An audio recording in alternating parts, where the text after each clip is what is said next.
Okay. These guys, they only listen to vinyl or tape, but they listen to it on $500,000 stereo equipment.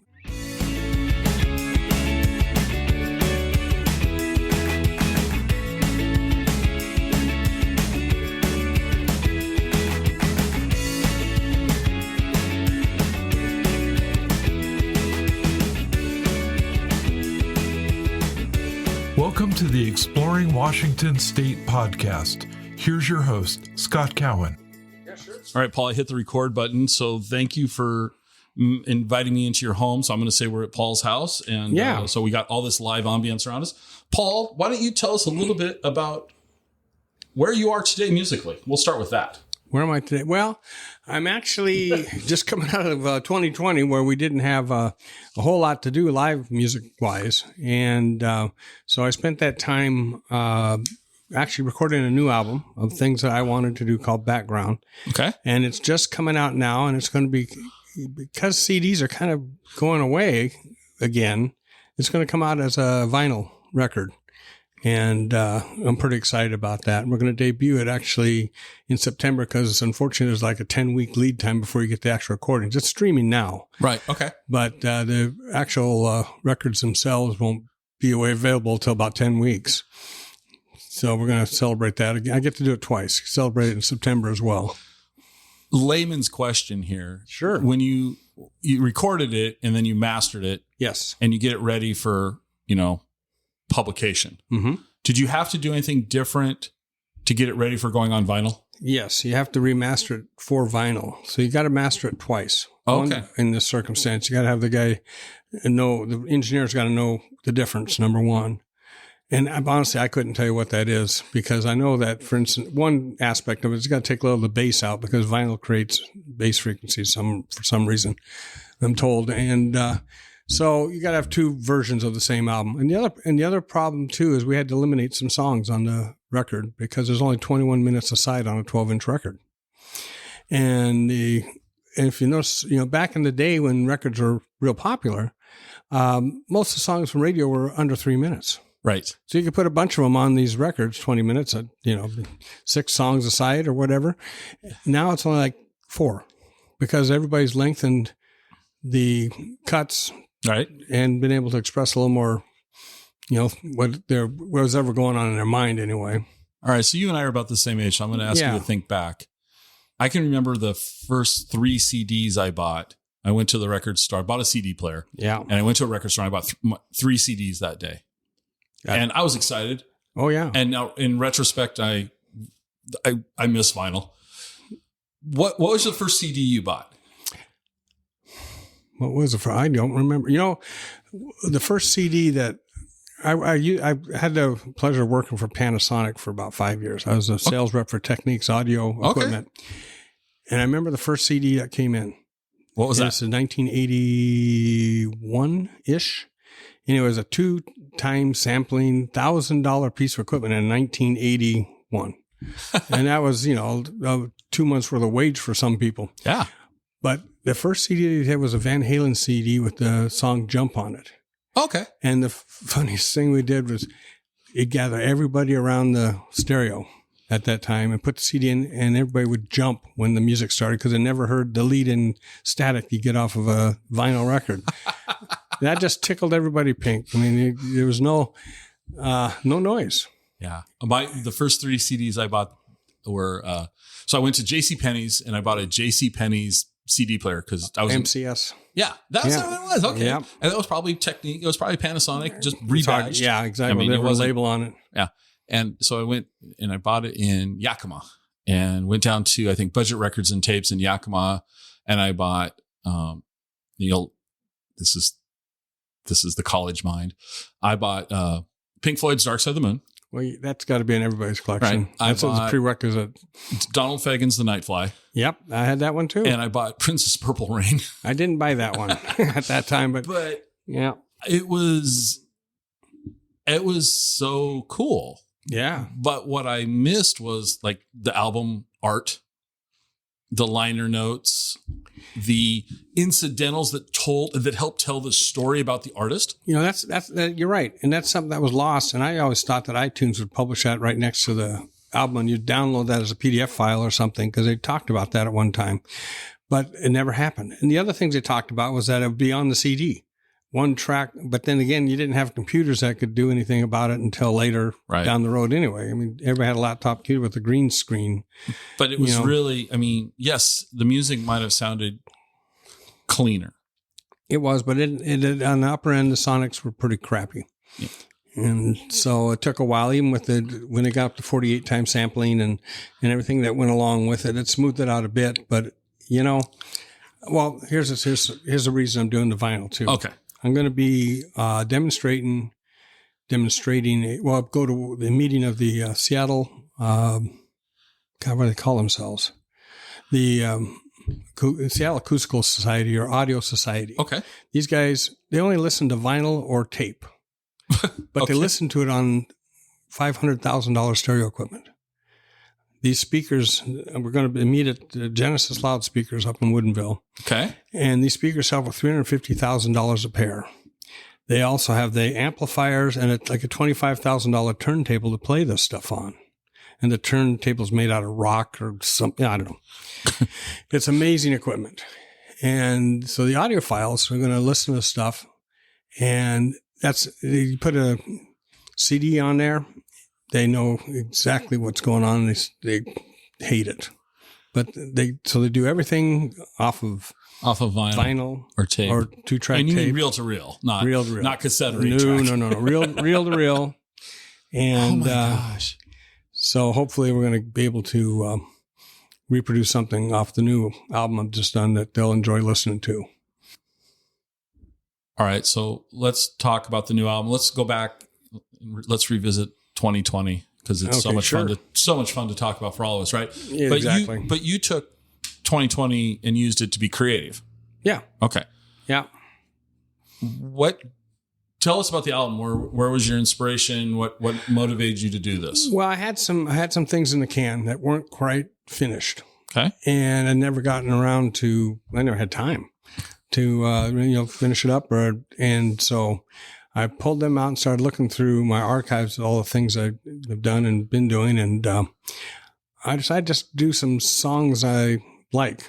And like I mentioned, a lot of being a saxophone player, a lot of the music I do has ended up in what they call musicscapes, or things you go to the clothing store and you hear music in the background, or the grocery store, or elevators, or, Muzak. Mm-hmm. And so I just decided to make an album specifically kind of for that.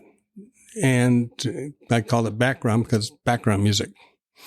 So it's something I think you can put on in the office, mm-hmm. work to without being disturbed, and actually make life a little better.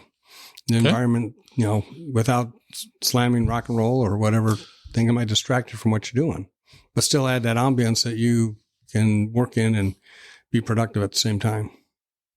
And you recorded this with musicians not necessarily local.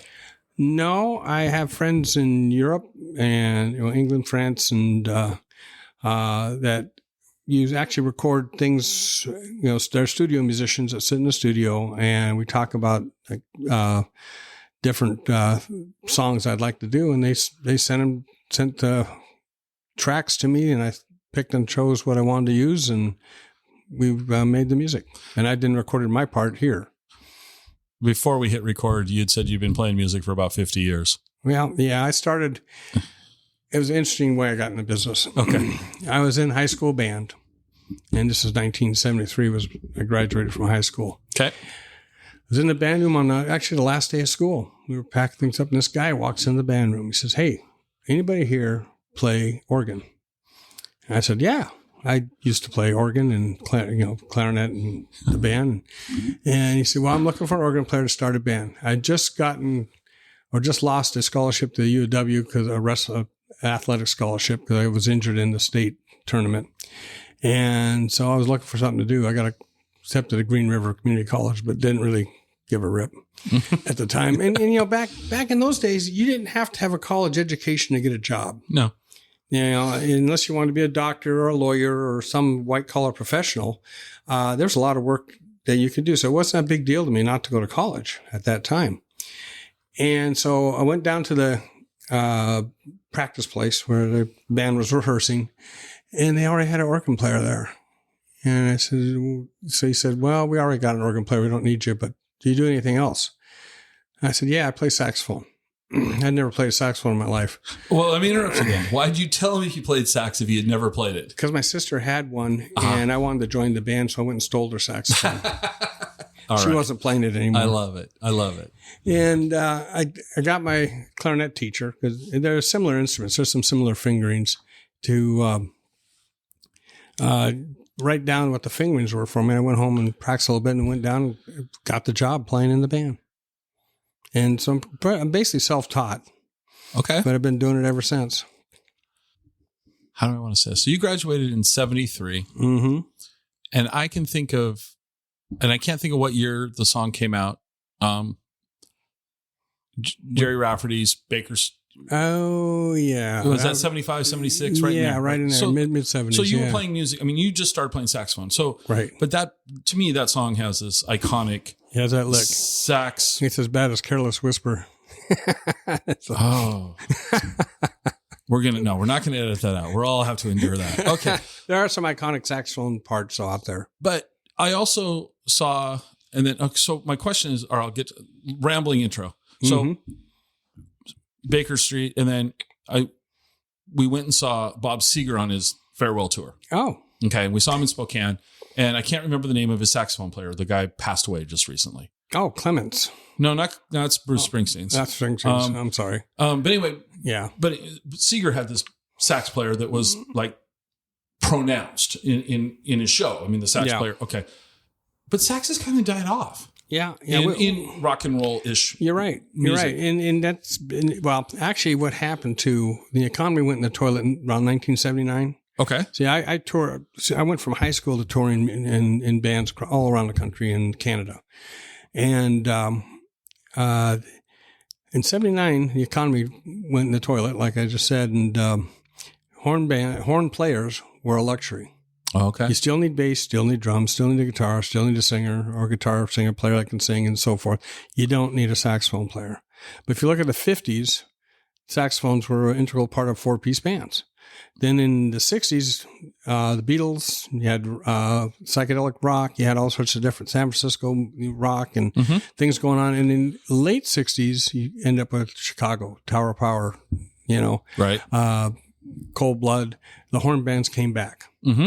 And, being an eight people, 9 people to feed, you had to charge appropriately. And move around, you had to charge appropriately. And that's what the economy killed that. So then what happened back in the 80s, synthesizers started showing up, and everybody thought their synthesizer sounded like a horn. Mm-hmm. I still don't know of any synthesizers that can sound like a saxophone. Okay. A real one that, and the reason being is because there's so much going on with your mouth and your tongues and the way you bend or, decide to enunciate a note. Well, kind of the organic piece of it versus digital. Right. And digital hasn't figured out how to do that yet. They will, I'm sure, but fortunately not now. Okay. So I basically I decided to become a jazz musician where saxophone was more pronounced. And I found out that as much as I love the jazz standards, I didn't think I was as good as the other guys actually playing them. So I kind of went in between to pop. I call it pop saxophone, or where I take and reinterpret, songs and put them out. But I've had the fortunate, because of the different styles I've been learned to play, I've been able to get a lot of studio work in all different genres of music that wanted some sort of, horn part in it. Who was a interesting name drop somebody that was interesting that you've recorded with to you, that they were interesting to you? I mean, they don't have to necessarily be famous, but what was an interesting recording session, if you will? I can't remember the girl's name, but she was a spiritual singer. Okay. Kind of East Indian chanting type music. And I did some soprano sax on it, which I wasn't as impressed with as it ended up sounding when it came out. They did something to it. But it was odd because the recording session was, a lot of those people don't have a lot of musical experience or studio experience. And they had me come in. And when you do a saxophone part, you want to do it at the end, because then you find out where the holes are to put notes in. Last thing you want to do is be stepping all over somebody's vocals and detracting from what the main feature of the track's supposed to be about.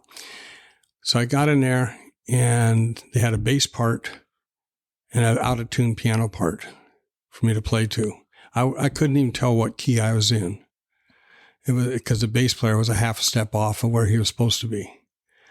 And so that was probably one of the worst and most interesting situations. I was surprised at the outcome. Okay. On where it ended there. The other one I did, which was actually a little more successful, was I got called up to put a horn section together for a band from Norway. They were a rock and roll band, and they were touring the United States. And I just couldn't fathom that Norwegians were familiar with blues music or rock music. Mm-hmm. This guy, his name was Orbo, and it's Ole Reinhardt something or other. I mean, I'm sure I should know his name, but he was great. These guys were really good. So I had a 5-piece horn section. I wrote some horn parts for 3 of the tunes on the album. And this was in August. And then the following January, I get a phone call from Norway saying, you know what, you just won a Grammy. I said, really? And he said, yeah, we want to send it to you. I said, sure, why not? I thought it was a joke. And it showed up in the mailbox about a month later. They call it a Spellemann Award, which is their version of a Grammy, just like Juno is into Canada, Grammy in the United States, Brit Awards to England. So that was very surprising, and that they was kind enough to share their award with the sidemen, basically. So how did a Norwegian blues band find you? Well, that's another odd thing. I was the backup band at a church. Okay. And we had a guest singer coming in, and she said, I played saxophone in the backup band. She said, I know this guy is looking for some horn players. I said, really, what's his name? And this guy named Rick. So he was actually managing the tour for the Orbo and the Long Shots was the name of their band. Okay. And I got him on the phone, and he said, yeah, we're looking to help out with this recording section up in Seattle and session. And can you put it together? I said, sure. Send me the tracks. I'll write the parts. Bring the horn players up, and we'll do it. And then a few months later, you get an award in the mail. Yeah. Yeah. That's pretty cool, actually. That's a really very odd story, the way it progressed. You think about it, too, the Spellemann Award, they're given out in Norway, which is great. Not a whole lot of them here in the States, though. Right. So I did have the opportunity to go to Norway and, maybe live there and play music, because all of a sudden you're famous, even though of some sort. But I thought it'd be best to stay where I'm at. So our show's all about Washington State. So why have you stayed here? What is it about Washington that's kept you here? I've been blessed in the fact that playing saxophone, I've been able to travel the world. I've been to Japan, been to Russia, I've been to England, Spain, Norway. No, I never went to Norway. I've been to Denmark. I played in Denmark. I could see Norway from there. You could see it across But I've always liked Washington. Okay. I was born in Tacoma, and Tacoma General Hospital, and the climate and the people, and it's got a great music scene with Seattle. I mean, you got to admit, it's been some good things that have come out of this area over the years. One or two, yeah. Yeah, a couple. And I worked with Ron Gardner and Whalers back in the days. Okay. And, that's another story in itself. Well, let's do it. Let's jump to that. Tell us. About 1981 or 82, a friend of Ron I met Ron, and he was doing a solo album. This was after his days with the Whalers and his Squire Shop commercials, if you recall that. Oh my gosh, I haven't heard that name in a long time. Yeah. Okay. And we were recording this album, and I was doing all the horn parts for it, and we got 1-2 songs done, and then it became December. This is early or late winter, and December came along, and he took a break from recording because he has a Christmas tree business. Okay.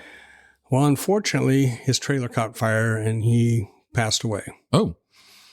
But that was there's 3 songs out there of Ron Gardner's that were going to be something. They never became. Oh, wow. Because of that. But he did that every year. He sold Christmas trees. Well, we kind of have the area around here in Puget Sound area is kind of good. It was conducive to that. But that's one, what do I call that? Step away from stardom. Right, right. So let's go back though to Washington. You like it here in the Puget Sound region. Yeah. And when you're not playing sax, what do you guys like to do for fun and excitement? What's fun in the general Tacoma area for you? That's a good question. I do enjoy listening to music and seeing it. I love playing it as well. But, I like the cuisine. I love to eat, as you can tell by got one of those things. Yeah. Well, so name drop. Give us a restaurant that you... Marzano's, the Italian restaurant. Over by PLU. Yeah. Okay. I love Oriental food. They got a great down there on South Tacoma Way. The Korean and Japanese food down there is tremendous. I mean, it's tough to get a bad meal down there because of competition. So, fierce. So, are you a coffee fan? Yeah, I love coffee. You didn't sell. Yeah. I mean, you got to live here. That's part of the... I think you have to have. I think that's the rules. In this area, where do you go? Where's a good cup of coffee? Anywhere. I mean... Okay. All right. Oh, that's funny. The joke I have with people is just don't say, and nothing against the company, but just don't say Starbucks because it's so easy to say Starbucks. Yeah. Well, there's a Starbucks down. They just built it down the road, and Starbucks on this side of the parking lot. Across the street is Safeway with the Starbucks in it, right? Right across the parking lot from each other. Right. So it's difficult. There's an office tower. There was. I don't know if it's still. I mean, the office tower is still there. I don't know that it's still configured this way. But maybe 5 years ago, there was an office tower in Seattle with 3 different Starbucks in the same tower because of the way that it was, on the hill there. So, they were structured. And I swear Starbucks has got it figured out that the average beverage is, let's say it's a 12-ounce drink. Yep. And it will take you X number of steps. So let's say it's 150 steps. So at the 151st step, we'll have another Starbucks for you. So you're never out. I think you're right. Disneyland did that as well with garbage cans. Yeah. Every 30 feet, you'll find they did a study and figured it out. Yeah. Yeah. When I was on your website, I saw something, and I'd love to hear this story. You played for another famous person who happens to be a saxophone. Well, plays the saxophone. He's not a saxophone player, but he's an enthusiast. Saxophone enthusiast. President Clinton. Oh, yeah. Yeah, I did. I got to play for the president. So how did that come about? Well... And did he critique your playing? Unfortunately, I didn't get to meet the guy. We were supposed to. But he was, of course, always running behind schedule. We had a saxophone waiting for him to sit in with the band because I have a 17-piece big band I've been involved with for 40 years. Okay. And this band, the big band's called the Kings of Swing, and it started in 1944. And it's gone ever since. And so it's big, except for last year. Right. But so he was going to appear at the Paramount Theater and then a fundraiser after that. And we were entertainment while he was, in between him. Okay. So we kept people busy while they waiting for him to show up. And so we got on TV and I was interviewed about, Clinton's a saxophone player and blah, blah, blah. And I said, yeah, well, we got a horn for him. I was hoping he'd autograph my horn and sit down and play it with us, play a song. And unfortunately, it just never came about. But, basically we did get to play this for the president. And he gave me a hat. Gave you a hat? Got a hat. Okay. Not the T-shirt. You didn't get the T-shirt. You got the hat. No, I got the hat. Yeah, I'll show you the hat. Okay. It's the Bill Clinton Saxophone Club. I think we've got a little pin and a hat. The Bill Clinton Saxophone Club. There was such a thing. Oh, my gosh. Okay. Circling back to you liking Washington State. So this is a two-part question. As a musician in Washington State, name a venue or two that you've really enjoyed playing at. I'm sure you've heard this before. I don't know. Yeah, Triple Door. Okay. That bounces up. I played there with Brian Nova, who's a famous jazz guitarist. And that was probably one of the funnest times. I mean, the reason is they have a great green room. Okay. They treat musicians well. The stage is perfect. Okay. And these guys, they actually care how you sound. The biggest problem we find in a lot of venues is sound guys who don't give a rip. Mm-hmm. And they don't want to hear from you. And there's also, it works both ways. There's some musicians that are, jerks. Right. It goes in every industry. Come on, let's be fair. It's everywhere. So, I mean, I can understand where they're coming from sometimes, but, the whole goal of playing a performance is to sound as good as possible. Well, I would think you want people to appreciate what you're doing, and you want to be able to do it and hear yourself as well as have them hear you. And that's one of the places that are just solid pro. Them and Jazz Alley are tremendous as well. All right. If you're going to go see music perform, now you're in the audience. Mm-hmm. Where's a great venue as an audience participant? Well, again, the same place, but if you're talking Tacoma, there aren't a whole lot of places to go right now. Not right now. Jazz Bones is probably top of the heap. Mm-hmm. There's a couple other places that are venues that are starting to come of their own, but they haven't really, in my opinion, got the experience yet. Right. I'm waiting to see what they do, but it kind of depends on what genre of music you're looking for too. I haven't had a chance to go, but like the Blue Note out in Lakewood's becoming a jazz club. Mm-hmm. It might be worth taking a listen to. Okay. And what's it called? Well, you got McMinimans down there too. Have you been to the Spanish Ballroom at McMinimans? Yes, I have. Yeah. I have not been there yet. It's gorgeous, and they do a real nice job. Okay. And I was actually a judge there for a kids' summer camp, band camp thing to see which band was a rock and roll camp they did. Okay. And so it's a great facility. Okay. How about a facility or venue you haven't played at in Washington? Is there one you want to play at? Is there some place that for you would be like, this would be really cool? That's a hard one. I've been around long. I've played almost every place there's to play. Okay. In Washington, I can't think of any. Have you played Benaroya Hall? No. Now that would be something worthwhile. Benaroya Hall. Now this is not. I didn't even think of that. Not necessarily your genre of jazz, if you will, but what about the Gorge? Well, that's another great venue too. Have you ever played it by chance? No, I haven't. I mean, that would be just. Yeah. I don't think acoustically it's anything. Well, it's a great spot to play music. Yeah. That's all there's to it, Yeah. Yeah. What else can you say about it? There's a little venue in Yakima. I don't even know about that. It's I can't think of the name of it. I should know. I want to say the Seasons, but I don't want to say that and like emphatically say it's the Seasons, but it's a church that they converted into a music theater that's getting quite good reviews too. Interesting. Yeah. Do you know, have you ever heard of a guy out of the Seattle area, Jesse Butterworth? No, I don't recognize the name. He's a songwriter, guitar player, and he's got a band called the West Coast Feed. And he's doing solo work. He just recorded his first solo album, and he recorded it at Abbey Road. Awesome. Good history. Yeah.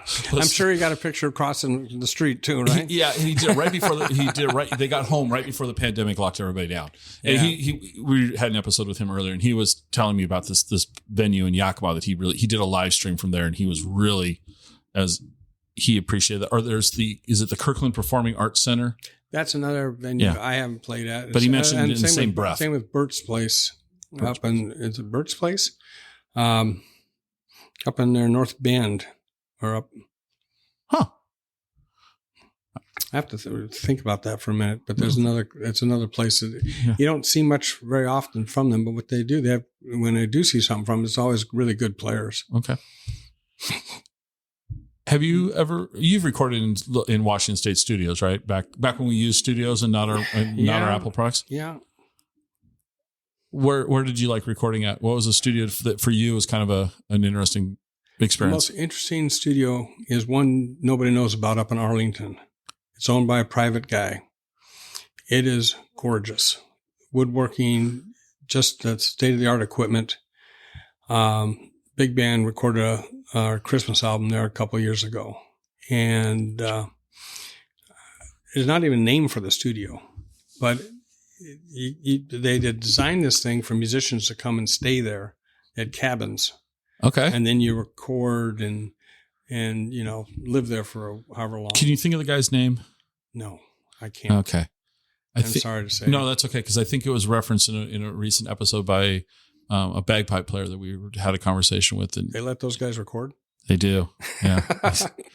Hey, this guy actually, I mean, for me, I have no doubt he's great. No. But for me, how so we were we're always looking for guests and all this. So this is my weakness. So my daughter sends me, hey, what about this guy? Cause she's the one that does a lot of the research. And I'm like, oh, this is cool. So I go to his website and here's this picture of this guy in, a casual dress shirt, jeans, bagpipe on. I'm missing all the tartan. Right. And next to him or over, so he's standing here and then over here's this tall guy with a stand-up bass, long hair and a hat on. I kind of recognize that guy. And then over here's the guitar player and he played with Bob Weir from the Grateful Dead, and Don was the bass player. Oh my God. And they called him in to play at the Moore Theater. Bagpipes with Bob Weir, and I used to go see the Grateful Dead all the time. Oh, yeah, sure. So for me, that was like, you played with Bob Weir? You just never know. It was pretty stranger funny. things have happened. Oh, I know, but I never in a million years would have thought Grateful Dead, bagpipes.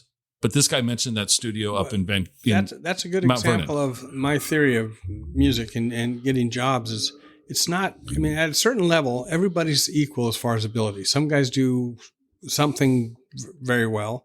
Other guys do something else very well. May not be able to do that other thing, but it's more of who you know. Sure. I did my names are horrible, but a bass player from the Black Keys. I talked with him and I met him at the Beck concert is what it was. Went and saw not Jeff Beck, but Beck. And he'd just left the Black Keys to go play with Beck. But how he got the job at Black Keys, he just hung out at listening to music in bars and met these guys, walked in and met him. And he said, hey, come and play with us. Okay. And he got the job. Then he went and played with Beck, and he's a multi-instrumentalist, but it's more about the people you meet. Right. And whether or not, if you can play, that's great, but you also got to be what they call a good hang. You got to be a guy you want to hang around with and suffer through the learning of whatever music that you're going to do, and as well play the music well.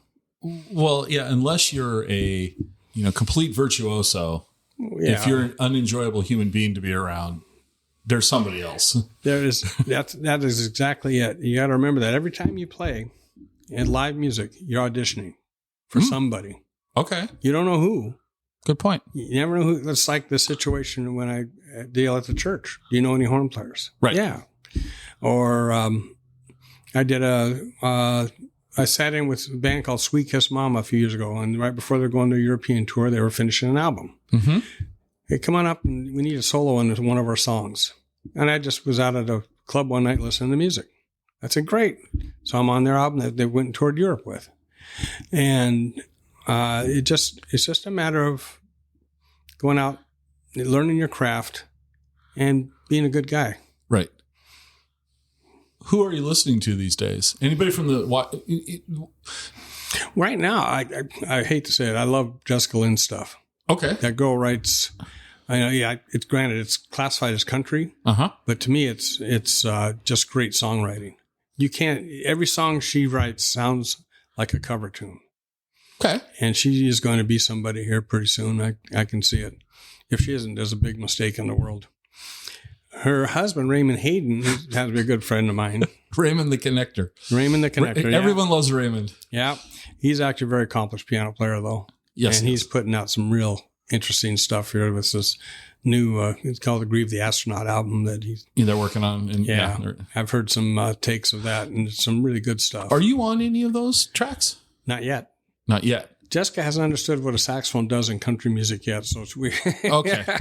Well, but what about Grieve the Astronaut though? Maybe. Okay. Nothing that with one collaboration Raymond and I did last year was he had a Grieve the Astronaut album, just solo piano. Right. And he gave me the piano tracks to put something else over the top of. And so I wrote 2 songs and changed the names of them, even though they're his piano music with a different name. Once I put saxophone melody on the top of it, it became my another name. So, do you play anything besides sax? Do you play any other instruments? I play clarinet. Okay. And play all the saxophones, and I still play organ. Okay. But not so much. Not so much? It's been more saxophone, yeah. Okay. No, you've obviously seen Jessica Lynn perform. Mm-hmm. And we had her on as a guest earlier. Oh, I didn't realize. Yeah, and I'll share my Raymond story here next, Great. But Jessica Lynn was on and just starting to get live music started up. Oh, okay, sure. And so, do you know? I'm going to guess you know Troy Moss. Yes. Okay. Yeah, I've played with him before too. Okay, that makes sense. So how this all? I'll just tell this kind of weave the whole story. So I was on Facebook, and Steve Alamut posted "Sweet Thing" and the Stumblers video. Right. I didn't know who they were. Yeah. And I watched this. I'm like, this is kind of cool. Hey, I know the pedal steel player. He plays in the Twang Junkies. I know Mark. Sure. Well, what I didn't know was that Mark and I went to college at the same time at the same school. I never made that connection. Anyway, I reach out to Sweet Thing and the Stumblers to say, hey, would you guys like to be a guest on a podcast? And Troy responded back saying, we'd love that. That would be great. Yeah, he's a sweetheart, that guy. Super nice guy, right? And so he and I are on the phone, we're talking, and we're coordinating when I'm going to have Terry, his wife, and Mark, the pedal steel, were the two people I interviewed from the band because they'd never been on the radio before. So they got stuck with me. And then, so as I'm wrapping up the call, I asked Troy, I said, hey, can you think of anybody else I should be talking to that might be a good guest? You know how you kind of understand how I am and all this. And he goes, yeah, you need to talk to Raymond Hayden. Here's his phone number. Oh, okay. And so I reach out to Ray, and Ray is a guest on the show. And I asked Ray, I said, can you think of anybody else I should?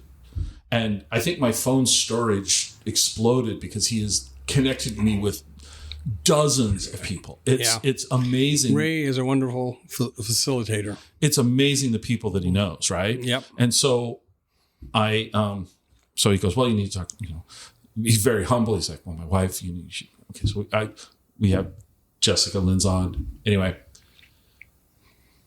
she's just went out on a little short jaunt to Montana for a few shows, just I think probably to knock the dust off, if you will, right? Yeah. And so she's going to play at a little winery in Quincy, which is 30 miles from my house. Oh. So my wife and I go. We're going to go. So we get tickets and we go to this winery, and Ray's there. So I meet Ray in person for the first time. I meet Jessica in person for the first time, right? And great. And so here's this winery. They got this lawn out there, and they've got a stage for the band. Well, the stage is about big enough, and I'm not exaggerating, for the drummer's drum kit. That's it. So the drummer was on the stage. Yeah, I've been there. and Jessica and her bass player and her guitar player are on the lawn. Yeah. Okay. I laughed. I mean, first off, it was a comical setup. Well, you do what you got to do, I guess, right? And then the other thing that I noticed, though, was they didn't have monitors. Yeah. And they were all wearing ears. And I was like, anyway, so I ended up talking to the sound guy, blah, blah, blah, blah, blah. Anyway, Jessica performs. I didn't know what to expect. I wasn't prepared for what I saw. She put off enough energy that she would have been on the stage at the Gorge. Oh, yeah. And she was on a lawn in a winery. No, she's pro. That's all there is to it. She's very entertaining and great music. Yeah. She should be up there with the big boys. And maybe in time. Yeah. Maybe in time. So anyway, Ray puts on this event at Jazz Bones. Yeah. Right. That's where Ray introduced you to me. Right. And, all the networking thing. Yeah. Right. And so he should get credits on my show for, talent management, Raymond Hayden. Well, yeah, he knows just about everybody. It's pretty funny. Yeah. And he's super nice guy. And a great guy. You're right. And anyway, don't let him know I said that, but. Well, yeah, we've all, it's funny, the last few episodes, his name's come up a lot. I mean, we should, I can. Yeah, he has a big circle. He really is a promoter of live music. He wants to see musicians succeed. And he's not only produce a lot of events, of course, he's a talented musician himself. Yeah. And he really does care. And that's the difference between him and a lot of promoters out there. I mean, he wants people to do well. Right. That's all. There's no ego involved here whatsoever with him. No. Well, and I truly believe that there's enough going around. It doesn't mean I have to win and you have to lose. We can both win. Absolutely. We can all win. There's enough for everybody to win. I mean, I go see your show. You come and see my show. We talk. Maybe we collaborate. No one will ever see me play because I like you too much to torture anybody. I am not allowed near an instrument. I can't. This is as close to a microphone. If I try to sing, this thing will melt. Well, that's why they put a saxophone in my mouth. They heard me sing once. I can't play a sax. I played the baritone in grade school, and that was that's a baritone horn. Yeah. Oh, yeah. I'm sorry. Yeah. I know. I was that kid. I thought you were going to say baritone sax, which is pretty cool. Baritone horn. Yeah. Mm-hmm. Yeah. There's only one place to go with those, and that's an orchestra. Yeah. No. Anyway, what's next for you?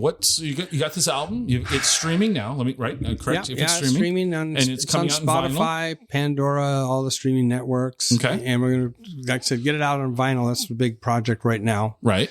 I've got a matter of fact, go up to the studio on Thursday and go over everything with the engineer. And it's being done at Verge Studios up in Bothell, which is a really interesting place. It's actually in the bottom of a guy's house. Okay. Which a lot of things are, become, but because studio equipment's gotten smaller and more, I mean, this stuff's state of the art.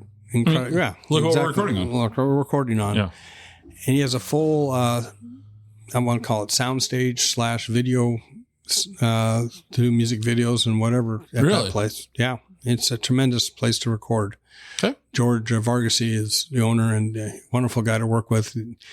And he's a world-class guitar player on top of it. Oh. So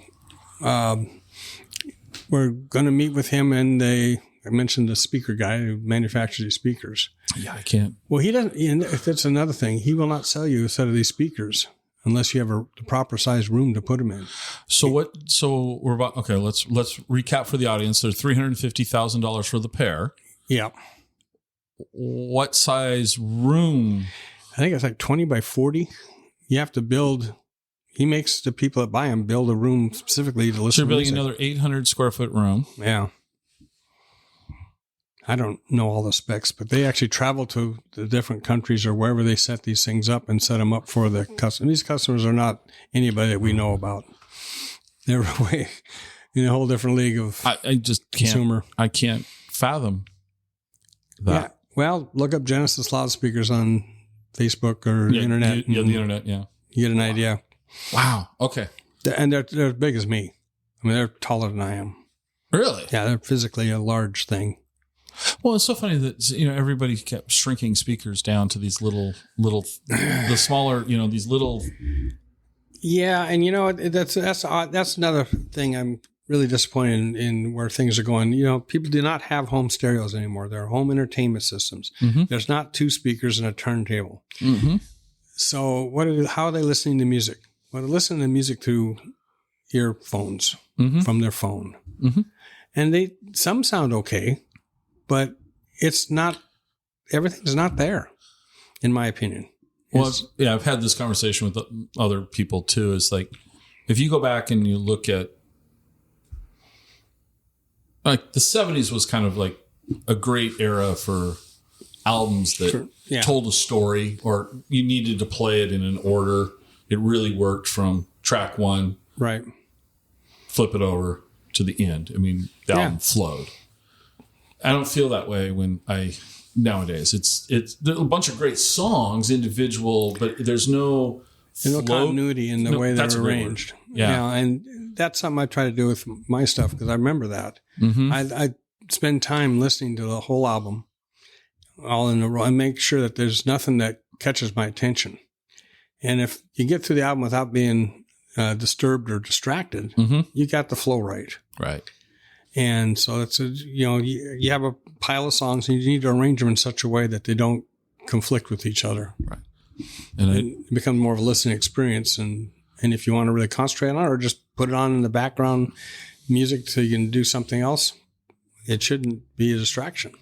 I'm going to ask you one last question. Sure. I'm going to ask you to imagine you've got those Genesis loudspeakers and everything that goes with them. Okay? You got the room. Yep. You can have whatever equipment you want. Contractor handed you the keys to your room, if you will, right? Here you go, Paul. What album are you putting on there?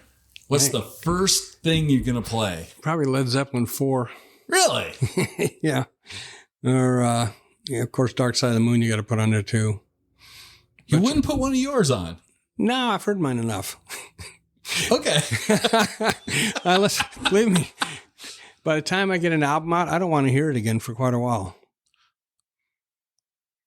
Because I've listened to it over and over and over again, getting it right to a point. All right. Well, we're going to come back to that. So you'd put on Zeppelin 4 or Dark Side of the Moon. Yeah, or Chicago Transit Authority, something like that. That's probably the album that I sat in my bedroom at home as a kid. Okay. With my little stereo, playing my clarinet to that album, trying to learn how to be a musician. Okay. And that is the band that most influenced me to decide I want to be a rock star, because they had horns in there and they were cool. I went and saw them perform and just, that was it. Did you ever see Zeppelin? No, I never got to see Zeppelin. Okay. Which disappoints me now. But I actually didn't like the music when I was a kid. I didn't either. But as I grew older, I just didn't get the enthusiasm people had for it. I didn't dislike it. I just didn't. All right. I just didn't like, it missed for me. Yeah. Yeah. And that was me too. I just thought I thought you had to take drugs to go there or something. Okay. But, the Dark Side of the Moon, I mean. Yeah, it is what it is. It is what it is. All right, well, you mentioned your music. After you've done all this work getting it ready and released, you don't want to hear it anymore. Right. What of your work have you done that you've come back to after a period of time and you go, I really like that? Well, my first album, which was now about 6 years old, up until it came to a certain point when I decided I wanted to make an album for myself. Most of the time, I've always played with other people or played on other people's projects. And I finally realized that, bucket list, I'm not getting younger. I should really do something. Right. So, I didn't think I'd become Kenny G or anything like that, but I just thought it'd be fun to see what would happen. You don't have the hair for it. No, I don't have the hair. And anyway, the first album was called Virtual Insanity. Okay. And there's a number of tracks on there that I go back and I think, hey, that was pretty good.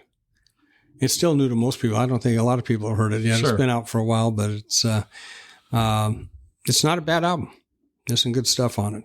I wrote a couple of songs with Jeff Lorber on it. I've had Macklemore's horn sections on there playing with me on a couple of tunes. And Macklemore's horn section? Yeah, he actually had a trombone player. Why can't I think of his trumpet player's name? The black gentleman. Yanwar. Yeah. Yanwar, yeah. Okay. Oh, okay. They came in the studio and we got him to play with me. So very interesting. Very good. My wife kicked Ryan Lewis off a couch in there once. We were at the studio and we were just getting done, and she wanted to go back in and sit down and just look at the studio one more time. And this guy in a sweatsuit was sitting in her way, so she asked him if he could move over, not knowing he was Ryan Lewis coming in for a late session. Oh my gosh. I love that. He was very polite. Bet he was. That's awesome. But are you going to be performing? You got anything in the works for, at the time we're recording this, it's summertime? Well, I've been doing it. Actually, I've been having some fun because I'm kind of getting semi-retired in a way, but I'm playing with some of my, playing at a little pizza joint down here in Puyallup a couple of times a month.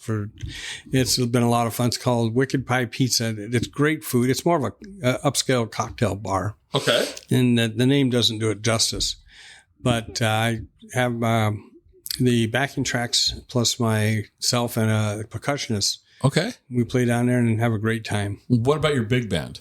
Big band, we're going to get back together in the fall and start getting things going again. Unfortunately, we had to turn down some jobs. And it's all really due to the pandemic. These guys in the big band, are older. Mm-hmm. So they're very concerned about getting vaccinated and making sure it was safe to get out in the real world again. But these guys, I've got guys that played with the Harry James Band and back in the day playing with them. They're getting up there in age, but they're tremendous musicians. Okay. And it's really fun to learn from those guys. Well, what didn't I ask you that I should have asked you? Oh, some of the strangest gigs we played ever. Oh, that's a great question. I did a job with Carla down at not Karloff, but Karloff. Karloff. Borlis? No, Karloff as in Boris Karloff's daughter. Okay. And she lives in Palm Springs, and I went down to her house, and as soon as you walk up to her house, there's a giant fiberglass Frankenstein at the front door, and all this memorabilia, and Boris Karloff, he got a Grammy for doing The Grinch That Stole Christmas. I did not know that. And he went in to pick it up. Well, his agent called him in to grab it, and he didn't want it. So his agent was using it as a doorstop for a lot of years. And after he passed away, Carla wanted to go in and get it, and she made him buy one. So they sell them for $150, by the way. If you earned one you want anymore, it cost you $150. Okay, good to know. But that was interesting, and I got to play with a guy named Al Lerner, who was the original piano player for Harry James. He was at this party. He was 90-something years old. And he was telling me a story about they were at a New York Judy Garland wannabe contest. Right. And they had to play Over the Rainbow over and over and over. Oh. And it was 90 degrees out. He was in no cover. And so it got to the point he hated that song. Every time he heard the song, he got prickly heat from then on. So then he went off from Harry James, became Liza Minnelli's musical director, a number of other people, and finally was in Hollywood. And who's the guy who was a scarecrow in the Wizard of Oz? Remember that gentleman? I do, but Ray Bolger? Ray Bolger. Ray Bolger hired him to be his musical director. And guess what the theme song was? Over the Rainbow. So he came back. So the bottom line is I actually got to play Over the Rainbow with him. Somewhere Over the Rainbow. My gosh. It was one of the best times I ever had. That's great. But, you just never know. Well, I was talking with Kenny G, and he sold 28 million records. His biggest selling record was his Christmas album. Mm-hmm. And being as he's Jewish, it's kind of weird. But he was telling me, he's trying to break away from that stuff, but people won't let him. Right. He's putting out other albums and trying to create some new music, and he's kind of stuck in a time warp because he's so successful at what he did. Right. So just another irony, I guess, out there. Okay. Well, let's wrap this up. Where can people find out about you and listen? Oh, you've already said all the streaming services, but website, where can people find out? If they want to go Paul Sawtelle Music, Facebook, like Facebook page. Probably the easiest ways to get a hold of me or see what I do. Thank you for your hospitality. Oh, my pleasure. It's been fun talking with you. Yeah, thanks. This has been a lot of fun. We'll let you get back to your day. All right. Well, you do the same.